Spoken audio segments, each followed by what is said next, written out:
Yes, तो students next lecture के अंदर हम लोग बात करने वाले हैं catalyst, promoters and some other जो की पॉइंट्स हैं, जहां से हम सरफेस केमिस्ट्री के अंदर जो प्रोसेस होगा, जो मेन रिएक्शंस होगा, उसको हम कैसे देखते हैं। ठीक है, तो उस पर हम बात करते हैं। तो सबसे पहले बच्चों हम बात करेंगे कैटलिस्ट के बारे में। ठीक है, तो कैटलिस्ट की properties, the catalyst does not change the enthalpy, entropy and free energy of the reactions. Important point is this, enthalpy, entropy, free energy को कभी भी कोई भी कैटलिस्ट चेंज नहीं करेगा। There is a particular temperature at which the efficiency of a catalyst a maximum. This temperature is called optimum temperature. Next, the catalyst does not affect the final position of equilibrium. It just alter the time taken to reach the equilibrium. ठीक है, जैसे मैंने बच्चों बोला with catalyst, without catalyst. तो without catalyst देखो आपका ये रिएक्शन पूरा रिएक्शन इक्विलिब्रियम को जैसे रिफाइन होगा, ऊपर से ए बी आपका रिएक्टेंट है, सी डी आपका प्रोडक्ट है। इक्विलिब्रियम आ तो रहा है, रिएक्शन प्रोसीड तो हो रही है, बट टाइम को ज्यादा लग रहा है, यहाँ से यहाँ तक टाइम लग रहा है। जैसे अपन ने कैटलिस्ट का यूज किया, कैटलिस्ट का यूज करते ही ना इसका जो टाइम है ना रिएक्शंस का, वो डिक्रीज हो गया। तो ये जो बीच का गैप जो दिख रहा है ना, ये टाइम, ये आपको टी, ये डिक्रीज हुआ ना। तो सिर्फ आपको समझ में आया हो कि A B plus A plus B से सी प्लस डी में जो इक्विलिब्रियम आ रहा है, उस केस में आपका इक्विलिब्रियम काफी जल्दी पहुंच रहा है, अगर आपने यहाँ पे कैटलिस्ट का यूज किया है तो। कैटलिस्ट का यूज नहीं करेंगे तो उस केस में आपको पता है कि यहाँ से जो रेट है वो कहीं ना कहीं आपका स्लो होगा, और टाइम भी काफी ज्यादा लगने वाला है किसी भी रिएक्शन को पूरा होने में। नेक्स्ट क्या है, प्रोमोटर्स के बारे में बात कर लेते हैं थोड़ा सा। What is the mean of promoter? The activity of a catalyst can often be increased by addition of a small quantity of second material. The second substance is either not a catalyst itself for the reaction, or it may be fuel catalyst. A substance, ये सब theory section है, बिल्कुल अनबेन पढ़ना जरूरी पड़ेगा।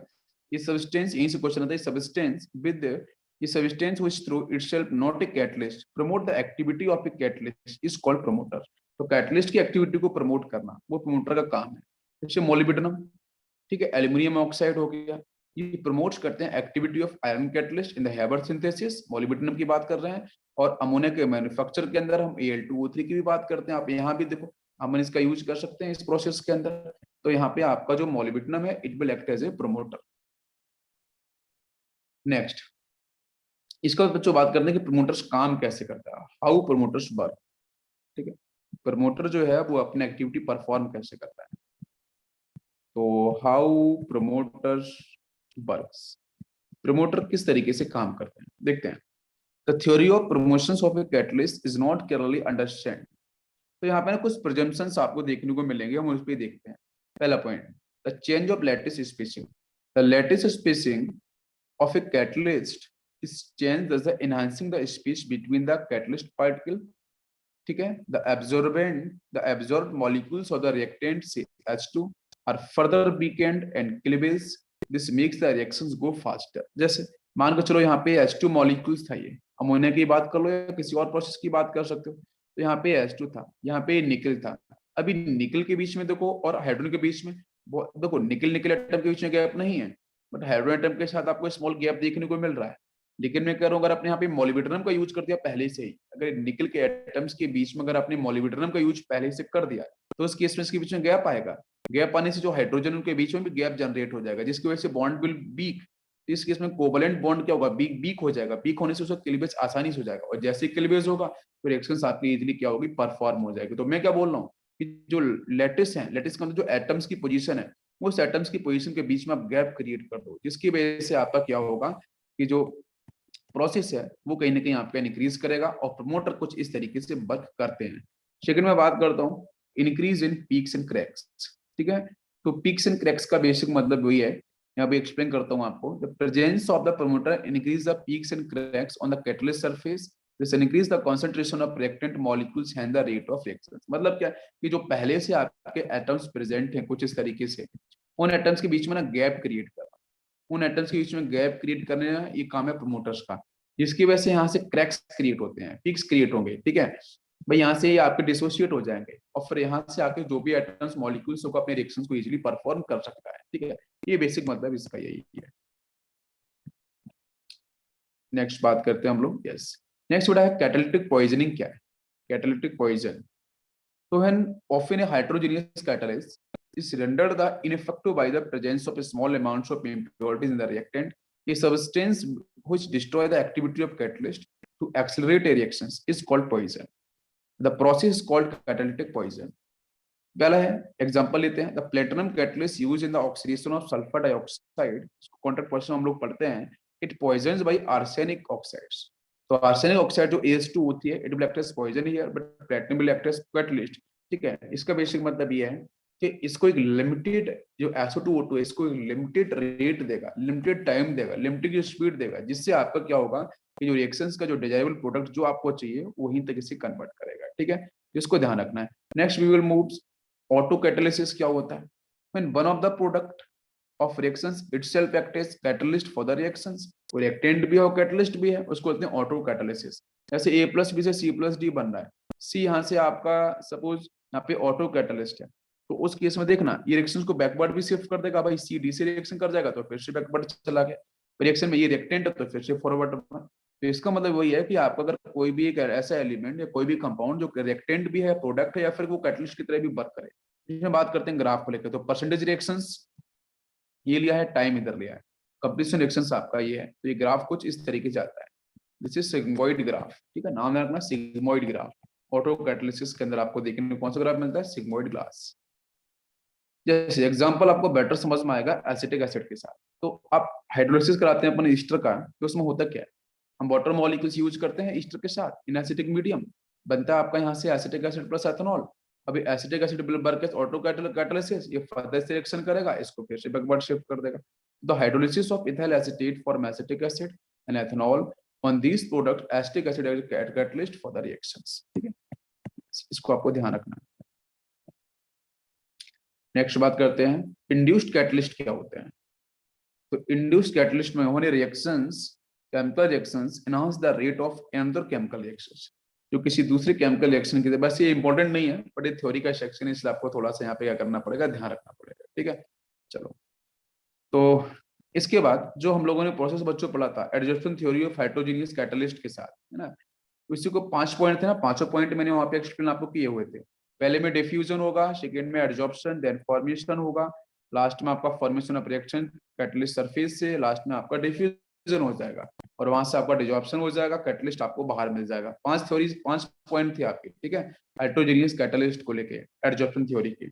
इसमें देखो आपको ये पॉइंट मिलेगा। सबसे पहले देखते हैं हाइड्रोजन कैटलिस्ट को लेके। देखो यहाँ पे क्या है, catalyst surface having free vacancy, ये फ्री वैकेंसीज आपको यहाँ पे देखने को मिल रही है। ठीक है, इसके ऊपर यहाँ से रिएक्टेंट मॉलिक्यूल्स हैं, तो ये जाके इससे कनेक्ट हो जाएंगे, ए यहाँ से कनेक्ट, बी यहाँ से कनेक्ट, तो मिल गया एडजॉर्प्शन ऑफ आपका यहाँ से जो मॉलिक्यूल्स है ना, वो आपका यहाँ रिएक्टिंग मॉलिक्यूल्स आपके यहाँ पे एडजॉर्ब हो गए। अब क्या होगा, फिर यहाँ से इंटरमीडिएट का फॉर्मेशन, तो यहाँ से ये बन गया इंटरमीडिएट, भाई ए और बी के बीच में नया बॉन्ड बन जाएगा।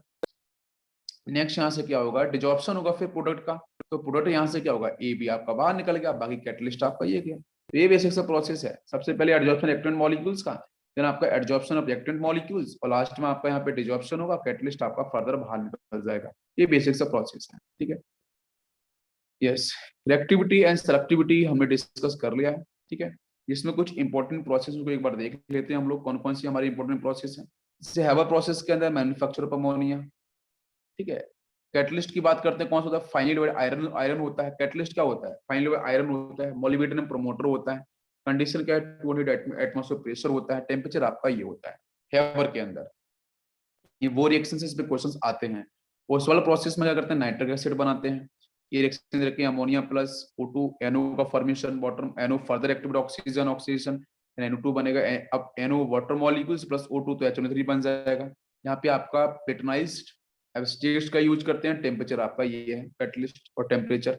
लेड चैम्बर प्रोसेस में हम सल्फ्यूरिक एसिड बनाते हैं, SO2 प्लस O2 SO3 बनेगा, SO3 का हाइड्रोलिसिस, देन आपका SO4 बन जाएगा। Nitric acid will work as catalyst. Contact process के अंदर भी हम सल्फ्यूरिक बनाते हैं, लेड चैम्बर के अंदर भी, कॉन्टैक्ट के अंदर भी, SO2 plus O2 SO3।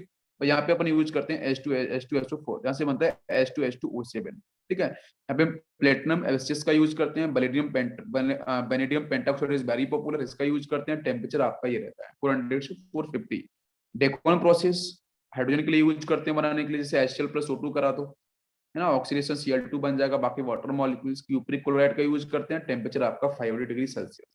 Bose process में हम फॉर्म करते हैं हाइड्रोजन गैस का, वेरी पॉपुलर, पूछा गया प्रीवियस ईयर के अंदर, जहाँ पे वाटर गैस का यूज करते हैं, CO plus H2 plus water hydrolysis, CO2 NH2 बन जाएगा।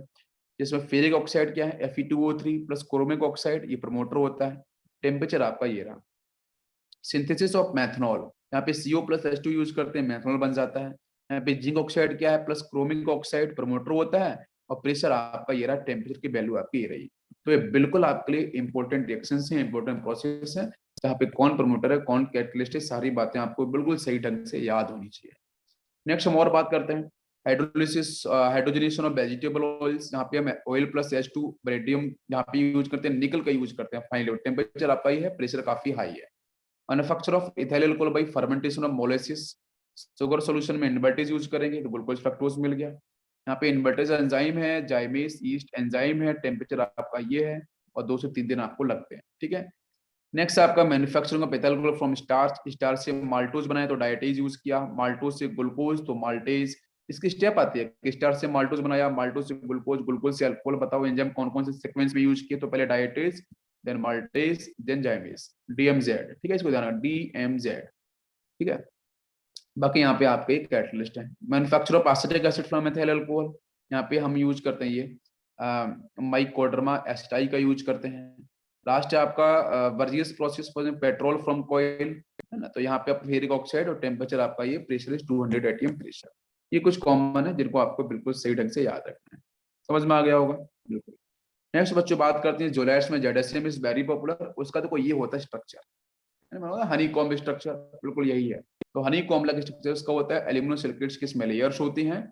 और जियोलाइट्स जो है हम बहुत ज्यादा यूज करते हैं क्रैकिंग के अंदर, cracking of hydrocarbons in petrochemical industries. ZSM5 जो करता है वो एल्कोहल को कन्वर्ट करता है गैसोलीन्स के अंदर।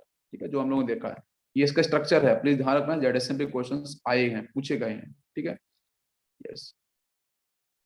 नेक्स्ट हम लोग एंजाइम्स को ऑलरेडी डिस्कस कर चुके हैं। ठीक है, यस। तो अब नेक्स्ट पॉइंट है, यहाँ से हम एंजाइम्स की जो एक्टिविटी है उसको हम डिफाइन कैसे करें। यस, तो स्टूडेंट्स आज का सेशन हम लोग यहीं फिनिश करते हैं।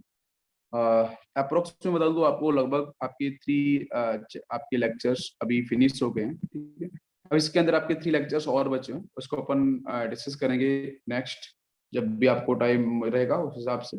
तो ये चैप्टर आपका इस तरीके से फिनिश होगा। अब जो बचा हुआ है वो आपका है जो मैकेनिज्म प्रोसेस है, एंजाइम कैटालिसिस क्या है, वो सामने आपको दे रखा है। इस पे हम लोग बात करेंगे नेक्स्ट सेशन के अंदर। Thank you, thanks for watching.